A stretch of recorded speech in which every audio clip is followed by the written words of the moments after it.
Happy Monday, everybody, and welcome in to Morning in the Valley. It is Monday, March the 9th. Glad you're with us today. Coming up in just a few minutes, we're going to have my conversation from earlier this morning, caught up with Indiana State women's head coach Marc Mitchell. Has got a chance to talk with him. Year one in the books for him and Terre Haute. Certainly a frustrating year, 4-28 for the Sycamores, but he has a brand new roster for year number two, and we'll talk to him about that coming up in just a few minutes. If you have not done so already, please head on over to YouTube, subscribe to us, just search out Morning in the Valley. You subscribe, a little notificational bell will go off every time we go live. Certainly here during the off season, it's every Monday, Wednesday, and Friday. You can find us on YouTube, X, Facebook at 9 a.m. But soon enough, the season will be here and we will be live all the time. So that little notification bell will come in handy. But subscribe, share, comment, all that good stuff. That will help us out to get this show out to more Missouri Valley Conference loving fans. All right, headlines of the day, and today the big news of the day, I think, as really the big news all through college athletics, is the federal judge Claudia Wilkins has approved the House settlement, as you have probably heard, which is a collection of lawsuits that is all boiled into one giant settlement. And with there have been back and forths between the judge, between the lawyers for both sides over the last couple of months. And with the calendar, the athletic calendar, the university calendar getting ready to flip June 30th to the start of the new year, July 1st, time was running out for this settlement to finally be approved. And Friday afternoon, Judge Wilkins did just that, as the nuts and bolts of this are as follows. This is now going to be the NCAA, the settlement will pay out $2.8 billion with a B in back damages for lost NIL for student athletes that played from 2016 through 2024.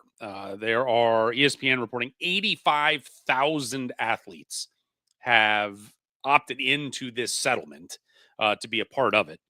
And which 2.8 billion divided by 85,000 is about it's 30,000 and change per person. That is not how the money is going to be distributed. There's going to be some formula. Certainly the names you have heard of in the past and from football, men's basketball, there will be certain people in that group that will get the bigger chunks of money, and then it will go down depending on however they the people passing out the money value the name, image, and likeness of these 85,000 student athletes that have opted in. Excuse me. So schools can opt in. They have had the ability to opt in. And if you opt in, you now have the main. Yes, there's the payouts, but the main thing moving forward now is that schools that opt into this House settlement have the ability to revenue share with their student athletes. And they can pay out up to $20.5 million to their student athletes. Now, again, from the prism of the Missouri Valley Conference, or really the prism through a lot of the country outside of the real tippy top powers, that they may not have $20 million in revenue to share, but that is the number that is out there. There are still going to be NIL collectives, as we have talked about in the past, where, look, schools like an Ohio State, Michigan, the SEC schools, they may spend all $20.5 million on football, and they still need money for basketball, men's, women's, whatever other baseball, whatever other sport they want to be involved in. And so the collectives are still there to be able to fundraise of sorts, to be able to help pay for some of their players. There will now be an NIL clearinghouse, though, and which I think for short is going to be called NIL Go. And that is the clearinghouse is going to be there now to provide or at least affirm legitimacy of these NIL deals. Sort of what NIL was supposed to be from the beginning. That a player can, hey, go do a commercial for a car dealership, and that car dealership will pay you money. It is obviously in the years that have gone on just turned into a very much pay for play situation. These clearinghouse, though, for these collectives will be in play, and that's going to be something important for Missouri Valley Conference schools, especially in women's basketball, as we have seen and we've talked about in the last couple of weeks, where Bradley, Illinois State, two schools that have publicly gone out and are really pushing their NIL collectives now for women's basketball. Because look, the bottom line is the majority of the revenue share is going to go to men's basketball. That's how it's going to work. And so the collective now, which has been a catch-all for all the sports, it's going to focus a lot more on the women's game now. But this clearinghouse will be a major piece of that to make sure that all the money that's being handed out is not pay for play, but it is for your name, image, and likeness, and doing sponsorship deals and so on moving forward. The big holdup with this settlement from the federal judge was that with the roster limits now, you were going to have some student athletes lose their ability to play college sports. And this was in the non-revenue generally type of sports. We use the example of cross country, which I believe the cap is like 21 or 23. And you had some schools, I think the example we used was Bradley. I think they had 30 kids on their roster because you have a lot of kids, whether they're partial scholarships, whether they're walk-ons. Well, now under this settlement, there are firm roster limits, and that's how many everybody on the roster can get a scholarship, but that's as big as you can do. Well, now you're having to cut kids. The judge was not happy with that, so they have got a provision in there where if you have signed, you're an incoming freshman, if you're already an athlete, that you are sort of grandfathered in, and that will be phased in over time. That was really the big hurdle. There are still going to be fights over this. There is no way around it. There are going to be fights over the salary cap, if you will. There's going to be fights over how many times kids can transfer. And, the NCAA does not want student athletes to be employees. And they want Congress to step in and write a law, which as challenging of a process as this whole thing has been up to this point, if we're going to get Congress involved, it's not going to be done tomorrow, most certainly. But look, in the NBA, NFL, you have unions, and that's how you have salary caps. That's how you have free agency rules, because it is all collectively bargained by the unions and these players that are employees. Well, student athletes are not employees. There is no union. And that is why, okay, we have guardrails and we're all trying to play by these rules. But as we've seen the last couple of years, people are going to push, and they're going to go to court, and they're going to try to push. And I want to be able to transfer. I want to be able to play right away. I want to be able to make as much money as I can. I don't need these artificial restrictions. That is going to be the argument that will eventually come down. But the NCAA trying to get some of this written into law. We will see how that shakes out. The money, and this is the part that's interesting to me, and I think just again from a student athlete experience, is this $2.8 billion. It's over 10 years. So it's going to be $277 million a year that the NCAA is paying out. And that money comes from two things. About 60% of the money comes from reduced distributions. And that is where schools have to opt in.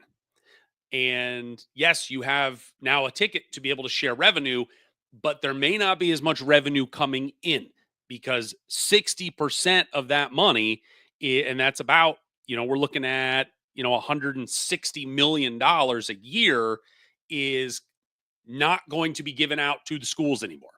And we talk, as much money that comes from the NCAA basketball tournament. Well, that money, you're not getting as much anymore. So schools have to prepare for that. And that's part of this process of opting in. You need to prepare to be ready for a day when not as much money was coming in. The other part is a 40% in reduction from the NCAA in their operating expenses. That's where another $100 million, $120 million or so will come from. I'm curious how that's going to shake out in terms of student athlete experience, at the NCAA tournament. Will there be as much money put into those events to make them these first class, top tier events for the student athletes to be at? And there's going to have to be cuts. You've seen the conferences kind of scale back. Missouri Valley last year, media day, which has always been this, hey, come to St. Louis, you meet the coaches, players, coaches there. They do all their preseason stuff. Media's there. It's meals. It's this and the other. Last year it was all by Zoom. And I've got to wonder, I haven't heard anything yet, but I almost kind of think it's going to be that way because everybody's pinching pennies at every turn, and it's going to be like that for the next decade. So just something to keep in mind there. The long way around the block here is, how does this affect the Missouri Valley Conference? And the question there is, that's a good question, because doing some 60 seconds of Google research today, and especially with the amount of private schools we have in the Missouri Valley, not everything has been out there. What I have been able to find, Murray State, I know from a direct conversation with athletic director Nico Yanko, I know they are opting in. Belmont has their president and athletic director put out a statement on Friday. They have opted in. Northern Iowa has said they are opting in. Indiana State has said they are not. So their scholarships limit is 13. And their athletic director in an interview a couple weeks ago said, look, we will assess this. We're going to sit back and watch it for year one. We may opt in year two, but for year one, we're going to just stay put and stay as it is. So Indiana State not able, again, that's fine.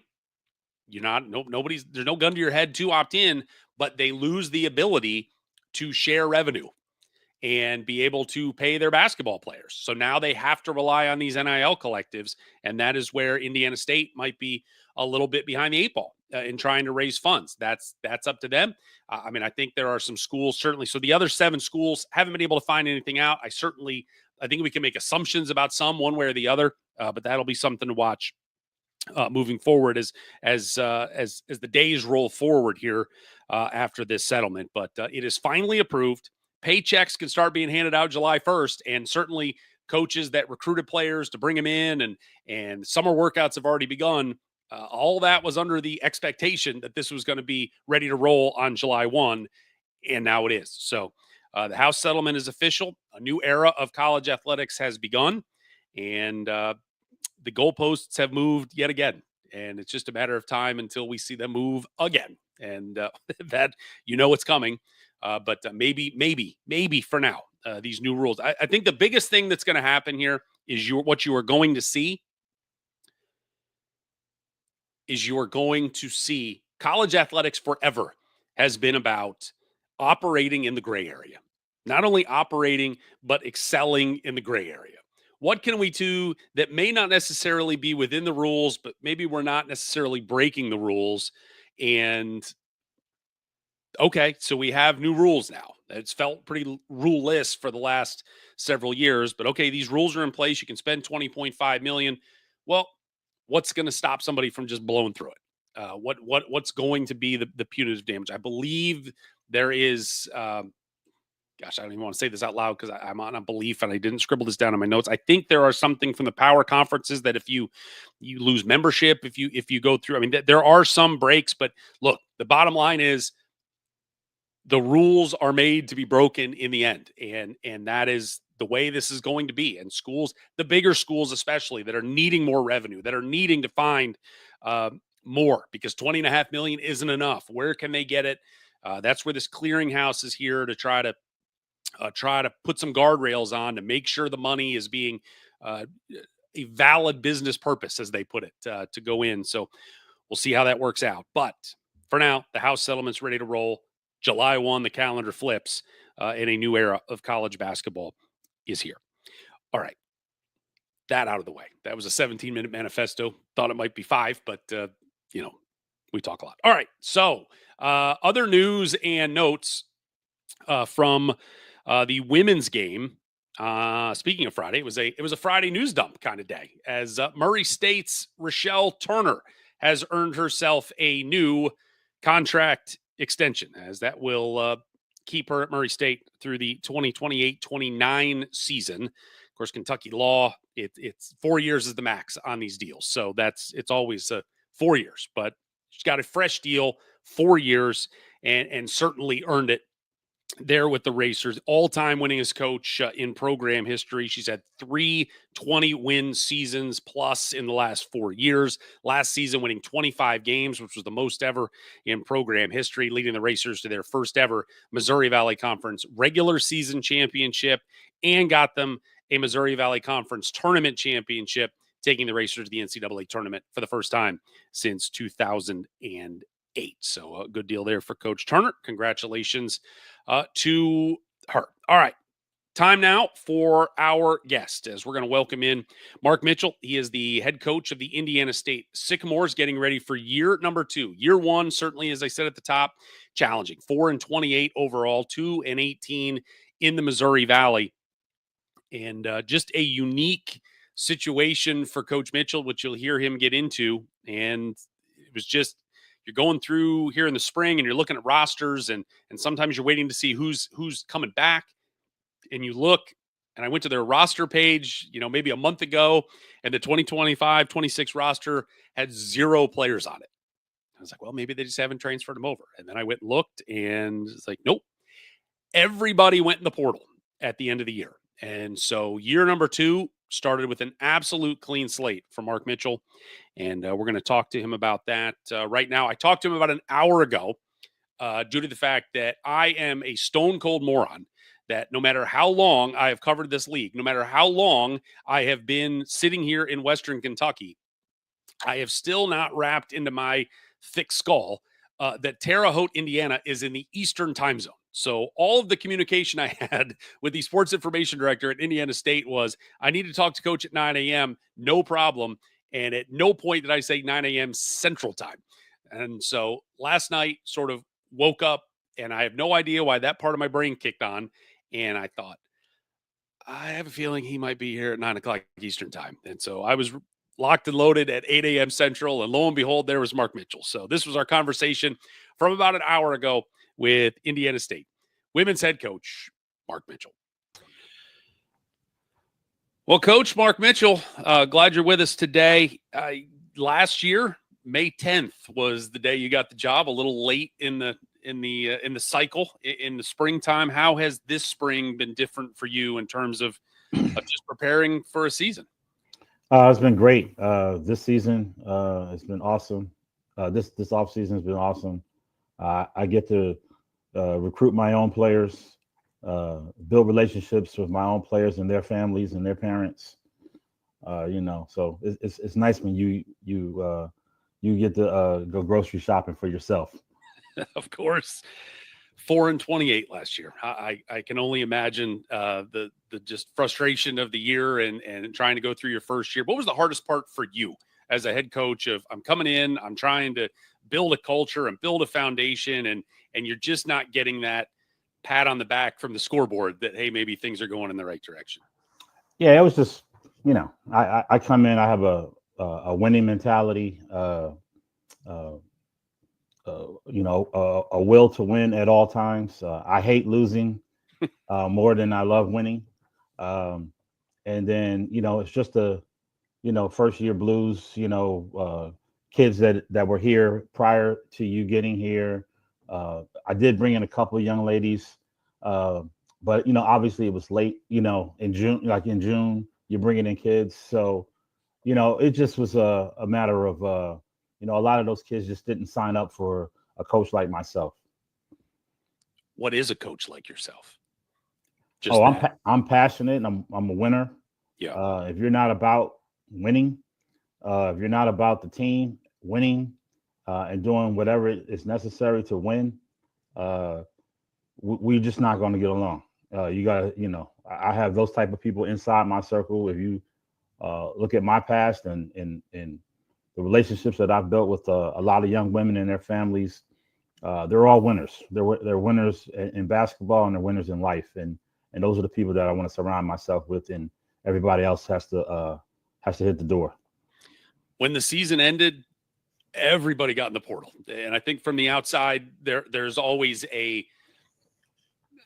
I don't think people fully understand how the portal necessarily works, and maybe that, oh, that's surprising. And usually inside the walls, there's usually not a lot of surprises when kids come in, and whether it's your decision or their decision to go into the portal. But did any part of that surprise you, that it was a completely clean deck at the end of the year? Or were you ready to, hey, we're going to just clean the deck and we're going to start over here? No, there wasn't any major surprises. It was just one kid that I thought she would stay, and we kind of wanted her to stay. She's a great kid, Davina Smith. But outside of that, I figured everybody was going to be leaving, and for them, a lot of them had their best years playing for me, and now they're going to go get a nice little paycheck somewhere else. When you start over, all right, it's in March, not in the middle of May, when you're trying to build a program, and now you can try to reshape this roster, shop for the groceries, as you said, and in sort of the image of a roster that you want. What was your main focus in trying to build this team that can compete here in the Missouri Valley? Mental toughness, and kids that aren't talking about winning, but actually want to win. And I had to do some vetting. And I think we did a good job of talking to these young women and their families and the people around their families that are coming in now. A lot of them aren't divas. They're not divas. They're like blue collar and want to win. And winning is important to them. And being good teammates is important to them. Listening to the coach is important to them. Because they recognize they've done their homework. They looked at me and said, "Oh, what has he done in the past? What has he done for these particular players in the past? And how successful was he as a head coach?" And they've done their homework, and they're like, "He did it. He's did it everywhere he's gone, so he can do it here at Indiana State." The 12 kids that are currently publicly on the Indiana State roster, I believe my math is right, 8 of them are upperclassmen. Was that also a focus of, hey, we got to go get old here right away and bring some experience in? Yeah, we wanted to bring in maturity. We wanted to bring in women who, I say a million times, focus on the focus. So the older young women, wanted to come in and I got some good leadership already from a couple of the young women. My math may just be wrong. I didn't count any freshmen in the 12 kids you have. Do you have any freshmen coming in? No, none this year. One. Not one this year. There was a couple of kids that we looked at, but right now we wanted to get mature. Is that moving forward? It's so hard. It's almost like two different sports, the men's game and the women's game. And you see sort of some shying away from the freshmen on the men's side where you want to get old. Is that sort of a philosophy you think you have, or maybe, a couple years down the line, once you get this thing established, you can start bringing in those developmental freshmen to be able to grow in your program for 4 years? I'll be looking at freshmen for next year. To be quite frank with you, if it's the right fit, if they have the right mentality, the right mindset, if they have some maturity about them, if I feel like they can come in and be a positive influence into our culture, I'll be looking at a couple of freshmen for next season. You spent 9 years as the head coach at Fairleigh Dickinson Florham, and the part that is most impressive to me is your first 3 years. You win 11 games, you win 9 games, you win 13 games.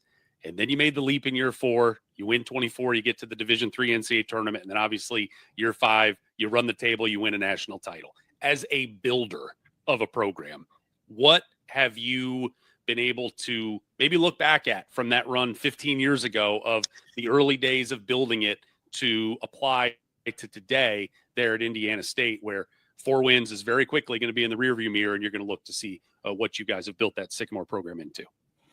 Yeah, for me, it's just me staying true to who I am as a man, as a coach. Again, building the relationships with parents. Again, I come from the Division III background, right? So it's not all transactional. It's really relationships. So I'm sticking with that, and that's who I'm going to be at Indiana State and wherever else I may coach.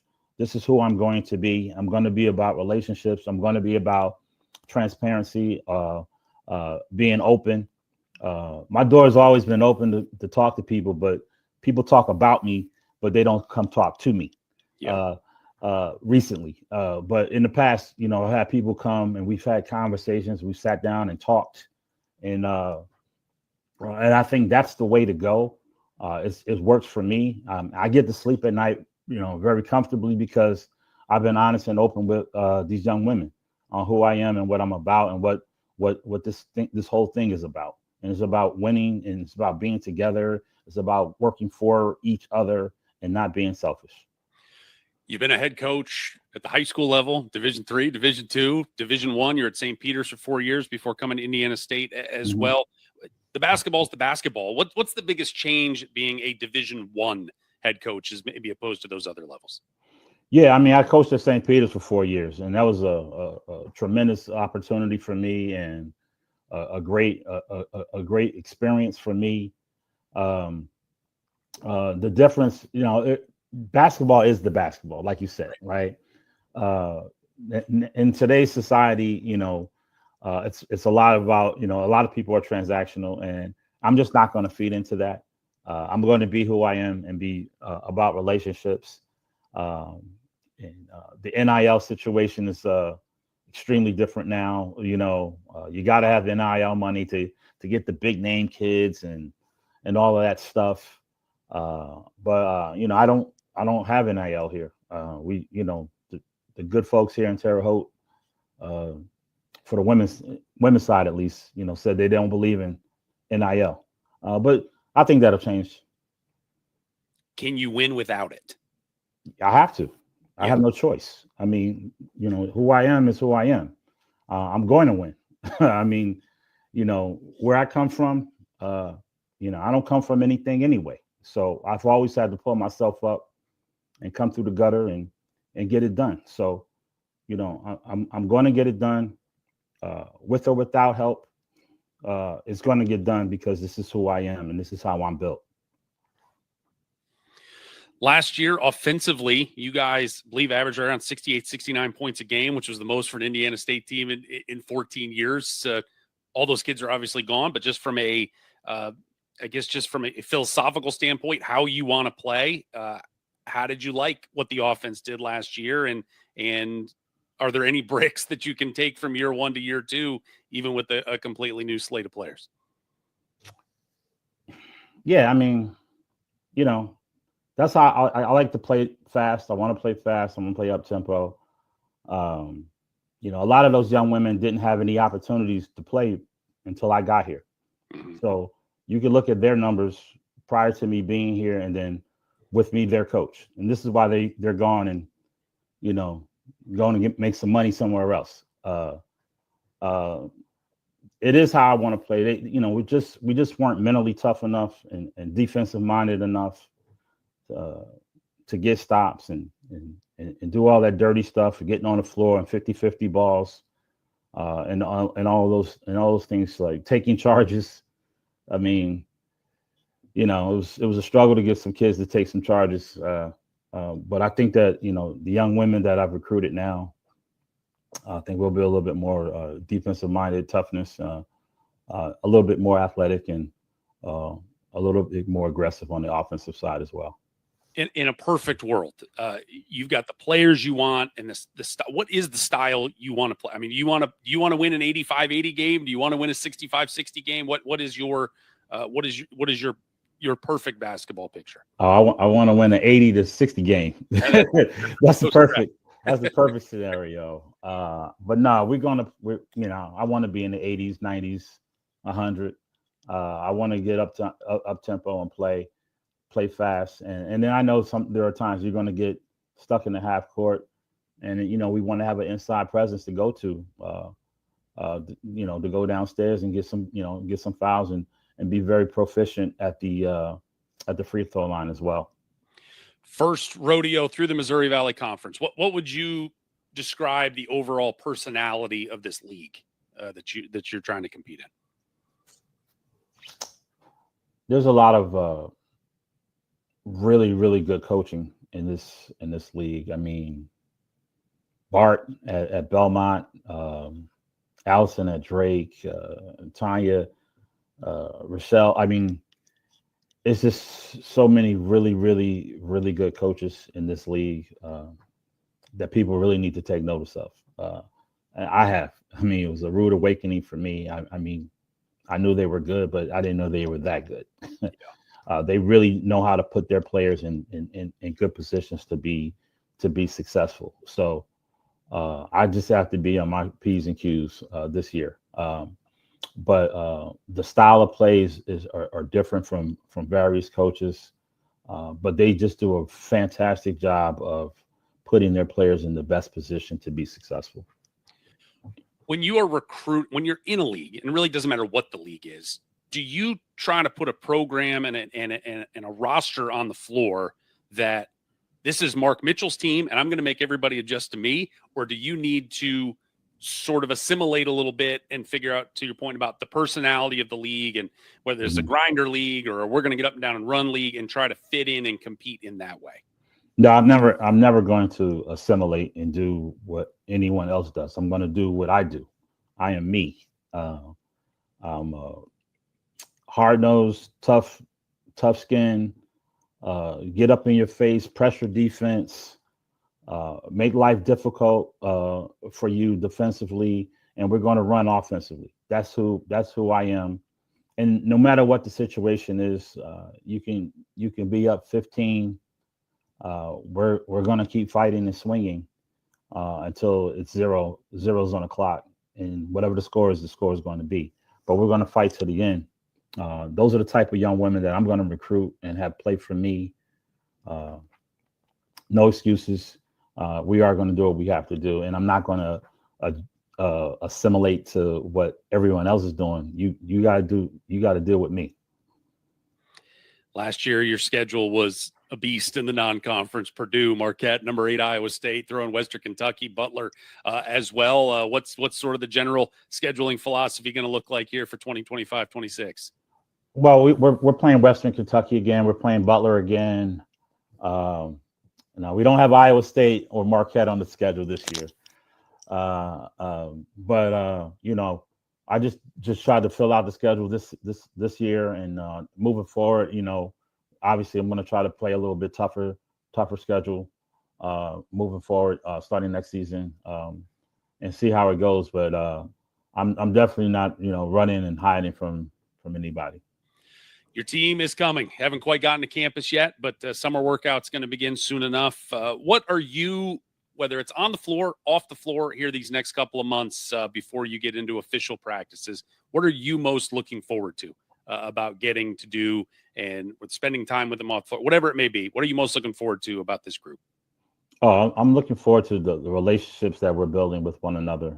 It started a couple of weeks ago, just Zoom calls and on the phone with them, and we're all getting together. And then we had a Zoom call with all the players and their parents. So that's been fantastic. Just everybody getting to know each other and being together as one is our saying. It's just a matter of people being inside of our circle. If you're in our circle, you're with us. If you're not inside the circle, you're against us. And that's just how our mentality is going to be. He's Marc Mitchell, the head basketball coach, the Indiana State women's basketball program. Coach, thank you so much for the time. Enjoy your last fleeting moments of peace and quiet before things get going for real. And hopefully we can talk soon. Jeff, I really appreciate you having me on. Thank you so much. All right. There is Marc Mitchell. As again, the deck is cleared this year after a 4-28 season, and hoping for a turnaround. He has done it in the past in his career, and he will try to do it again there at Indiana State. All right, a couple other news and notes before we get into the weeds here a little bit. Old friend alert. Yassine Toomey, the former Evansville ace, who spent last season at Seton Hall. He is committed to finish his collegiate career at the University of Hawaii. 1 year at Little Rock, 1 year during the COVID year. So that one didn't count. A year at junior college, as we found out this year. That year didn't count. 2 years at Evansville, 1 year at Seton Hall. And now he's going to join his former teammate, Tanner Cuff, who also transferred to finish his season out of Evansville to go to Honolulu and play for Hawaii. I can't blame anyone. I just can't. I said it when Tanner Cuff committed there a couple months ago. You seen to me, bless you. From Seton Hall, New Jersey to Hawaii, I think that's an upgrade that we can all co-sign most certainly. Scheduling. This is going to launch into a little bit of a number manifesto, and I apologize in advance to start. But the first part was got a chance as the summer workouts have begun. Our friend Michael Admire, the radio voice for the Drake men's basketball program, who really runs the he's the forward facing face of the media end there for Drake Athletics, and he's doing some with the Hometown Hoops podcast. Got a chance to sit down last week with Rob Klinkfuss, the assistant coach. I don't know why that for head coach Eric Henderson. He is also in charge of scheduling, and they had a scheduling conversation, and there was a couple things we knew and a couple things that were brand new, at least to me. That first of all, he said, look, we're playing UAB. We knew that. That's the back end of a home and home in Des Moines. That game's set for December the 5th. They are going to go to Destin November 28th, 29th, play a 2-game MTE, 4-team bracketed deal. It's LSU, DePaul, Georgia Tech, Drake, part of that as well. The parts of the story that had not been known, and we know that this year there's going to be a little bit of shuffling in the Missouri Valley Conference schedule, since now we're down to 11 teams with Missouri State leaving here at the end of the month. So it is a pure round robin. We're going to get 20 games. Klinkfuss said that there will be 2 games, conference games, before Christmas. So that is a piece to the puzzle. It had been that way in the 23 season, the 24 season. It was that first weekend right after. It was usually the first week after Thanksgiving. Thanksgiving weekend, that's where you have your MTEs. You come back, and then the game you play Wednesday, Saturday, Wednesday, Sunday, whatever it was, 2 games. And then we abandoned the conference schedule for a month and then got back into it in January. Last year, there was 1 game before Christmas, except for Murray State and Indiana State, who Murray State, since they were going to Hawaii and the conference schedule was supposed to fire back up like the 28th or 29th of December, the conference allowed them to play that game against Indiana State before they went to Hawaii. So they weren't coming back, 3 days of jet lag and got to play a conference game. So 2 games prior. Again, I'm interested to see how it's going to work out, because with an odd number of teams, there's going to be some almost half bye weeks. There's going to be some weeks where teams only play 1 game instead of playing 2. At least that's sort of how the math in my head works out, obviously without there being everybody matched up with a pair of teams. So we'll see how that shakes out. If the calendar is consistent with the way it's been the last couple of years, we're not going to get a conference schedule for probably 3 more months. It'll be September before we get that. There's so many moving parts in that, especially now with an uneven schedule with 11 teams, but you're also, we deal with in Peoria, Bradley, they, share Carver Arena with the hockey team. So there's a lot of moving pieces. So it'll be several months there. Drake is intending again to play a neutral site game this year, which we imagine is against a big boy. Last year they played Kansas State in Kansas City. Coach Klinkfuss saying that they are hoping to keep that neutral site game somewhere in the Midwest, so it is close for the fans to be able to get to and to come support. The most vague thing that Coach Klink had to say was, quote, "We're going to start a really fun home and home series with a school down south."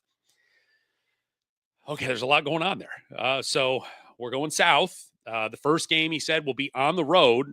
It hasn't been finalized yet, but everything's there. But a fun series in a home and home. So we will find out hopefully soon enough. But that will be a game that for Drake is hopefully got some teeth to it.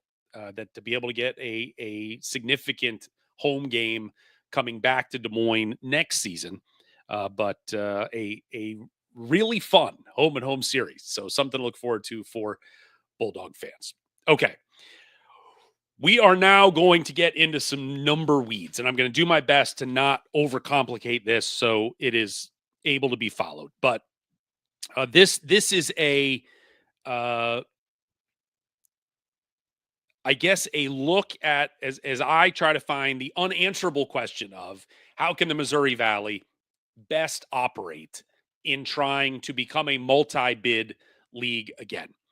And obviously, a lot of that comes down to everything is about computer metrics, and it's all about whether it's the net, whether it's about KenPom numbers, um, strength of schedule, all of that.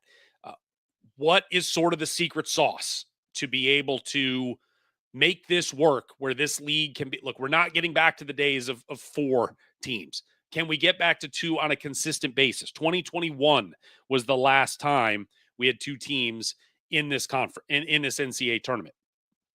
And so just did some quick digging.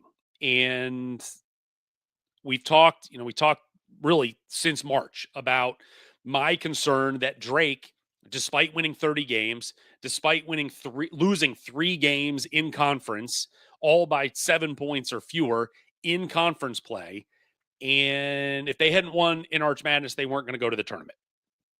And Commissioner Jeff Jackson said we'd have been fine. I just don't believe it in my heart of hearts. And here's why. All right. Drake this year, their KenPom number ended up at 52. Their non-conference strength of schedule was 252. We looked to last year where Indiana State was the second team left out and had to go to the NIT. Their KenPom number was 38. Their non-conference strength of schedule was 305. So when you are walking in and you're laying your resume down on the table and you're like, we've done this, we've done this, we've done this, non-conference strength of schedule, you can control that. You can't control who's in your league. You can't control how good teams are in your league, but you can control your non-conference strength of schedule as best as you can. Because again, you have ideas of how good teams are going to be, but you don't ultimately necessarily know. I'm also, before I get too deep into this manifesto, I am well aware that for everything I'm about to say, you can find something to contradict it, because that's just, there are no absolute hard and fasts, but there are some trends at least to look at that I think can maybe potentially unlock some things here for the Valley. We have talked a lot about the bottom of the league, and man, you need the bottom of the league to come up, and that's, rising tide lifts all ships and all of that. That has not necessarily proven to be the case. The bottom 3, when you average the KenPom numbers this past year, was 233. Last year, it was 235. Back in 2021, it was 198. So, okay, that seems to be. But when you looked this year, and I looked at the West Coast Conference, and what I think they have shown is that having a really good top 3 teams is really counteracts having a bad bottom 3 teams. The West Coast Conference this year, their top 3 teams averaged 50 in the KenPom. Their bottom 3 averaged 283. So, 50 spots worse than the Missouri Valley's bottom. But the top was 50. This year for the Missouri Valley, and we've got some visual aids for you here coming up. The top of the Valley was at 82. So that's significant. And those 3 teams that average in the top 50, that got 2 teams into the NCAA tournament out of the West Coast Conference in Gonzaga and St. Mary's. To me, it goes back, and we can look at all those numbers. It goes back to non-conference strength of schedule for your best teams. This year, the West Coast Conference, which got 2 teams in, their non-conference strength of schedule on average for those 3 teams was 50. And the 3 teams in the Missouri Valley, their average was 245. West Coast got 2 in, Missouri Valley got 1 in. 2024, same deal. Top 3 team average, 100, the Valley 218. In 2013, back to the West Coast, 66 to 241. But you're not even fighting at that point. And 2022, it was as close as it's been, but still the A10, they were in that 150 range on average for their best teams. When you look at the non-conference strength of schedule record, and you go back to 2017, so that's the last 9 seasons, there have been 2 schools in the Valley that have scheduled top 100 non-conference schedules. Loyola in 2022 and Northern Iowa in 2018. And that Northern Iowa team, I believe, ended up 16-16. Now, prior to that, Wichita State was the team when they were still in the Valley. They scheduled, in the top 50, in the top 25. But Wichita State had branded themselves as, again, they go to the Final Four in 2013. They go unbeaten in 2014 until they got beat in the second round by Kentucky. Made the Sweet 16 in 2015. Won a couple of games in the tournament in 2016. So it's like they had become a national brand where it was enough. They brought enough cachet to the table that teams wanted to schedule them. And so the other part of that is that was 10 years ago. And we have completely changed the way that the college basketball world works now, and metrics and super conferences and all of this. And so it is just, you almost can't even look at how Wichita scheduled 10, 12, 14 years ago, because it just does not apply in any way anymore. So what can we do? And I think that, number one, that the big boys do not want to play the Missouri Valley, as we have seen for the most part, especially as the big boys are not going to these MTEs anymore. So you're not getting the opportunity to play them on a neutral floor anymore. The only chance you're going to get to play them is you got to go to their place. And you're certainly not getting them to come in to your building. I had to talk to New Murray State head coach Ryan Miller last week, and we talked about scheduling. And he was like, look, the best way, and he comes from Creighton, where he spent 4 years. He's been at New Mexico. He understands sort of the not only understands it, but has acted on it when it comes to the metrics of scheduling and how to, for lack of a better phrase, game the net and schedule to your advantage to try to better yourself in the net, in the KenPom, so that you are able to, at the end of the year, present a resume that says, we're good, and the numbers don't lie. The numbers back us up that we're good, and you can't deny us. And he said there's really 2 things that you can do. One, you've got to play teams of your like, or you have to play teams that are way worse, and you've got to blow them out. And he flat said, he's like, there's going to be times people are going to be like, why is coach leaving the starters in so long? Because when you're up 30 with 3 minutes left, you need to win by 30. You can't bring the bench guys in, and the team you're blowing out leaves their starters in, and suddenly, instead of winning by 30, you win by 22. Now it's not as good for the metrics. And I think last year, and this is as good of an example of this point, is that I think it was Kevin Sweeney from Sports Illustrated last year. We were talking about that when the discussion was going on about Drake in early March, about they are the slowest team in the country. So how can they expect to blow teams out?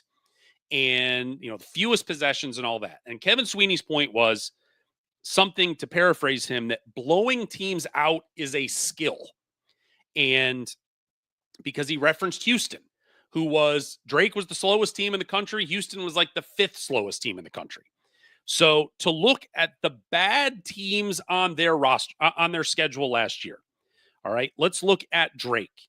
They played 9 games last year against teams that were 200 or worse in the KenPom.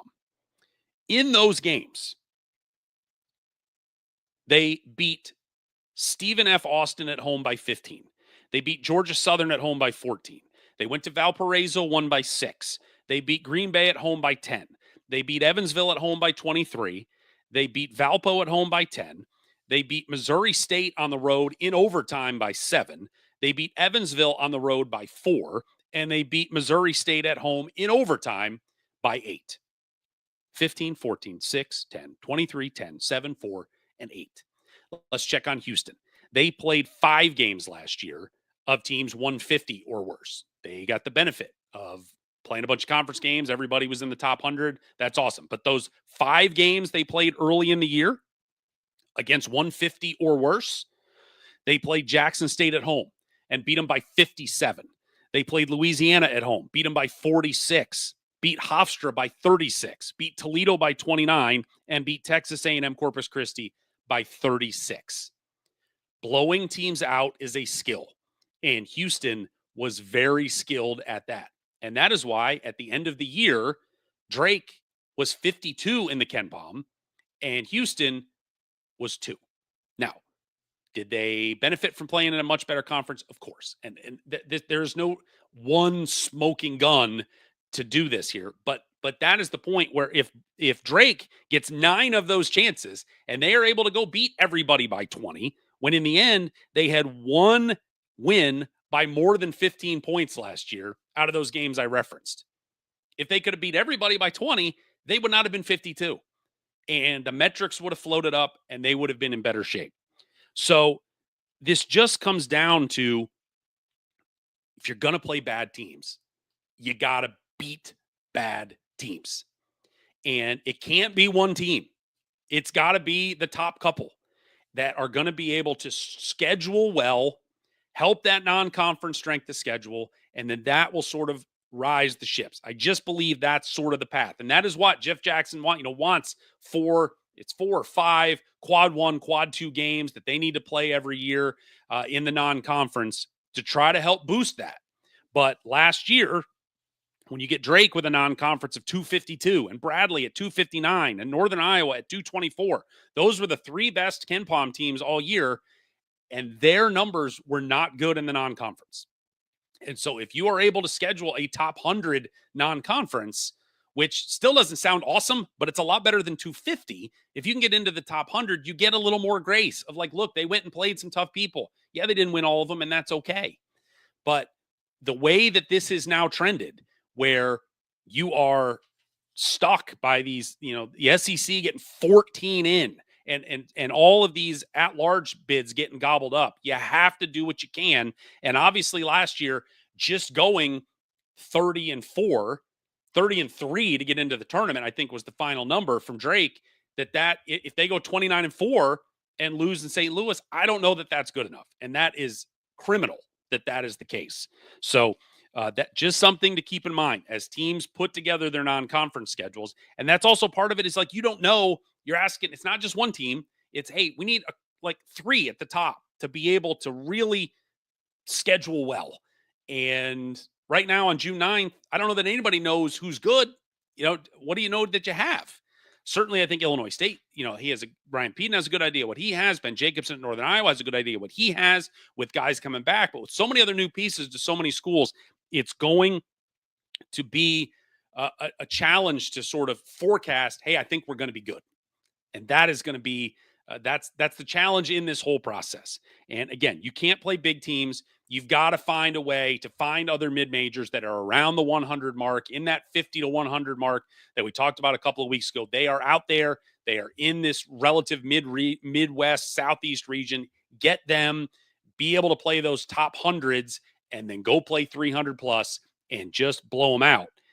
But you can't be beating a bad Green Bay team by 10 and thinking that in the end, that's going to be enough, because I'm a believer that winning should be enough. Winning 29 games should get you into the tournament.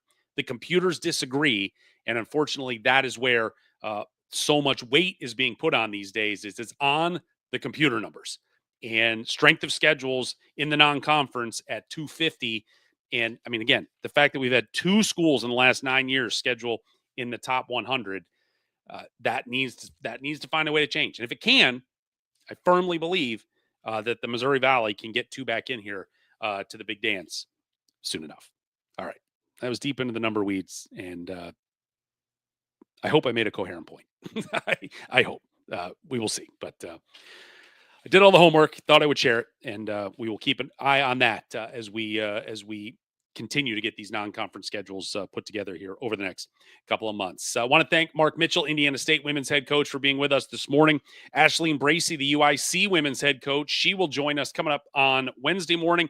If you haven't done so already, please head over to YouTube, search out Morning in the Valley, subscribe to that page, and you'll get little notifications every time we go live here, either on YouTube, on X, wherever you're watching us, every Monday, Wednesday, and Friday here in the off season with Morning in the Valley, as we bring you year-round coverage of Missouri Valley Conference basketball. That does it for today. Enjoy the rest of your Monday. Let's have a good start to the week, everybody. Thanks for watching, and we'll see you on Wednesday here with Morning in the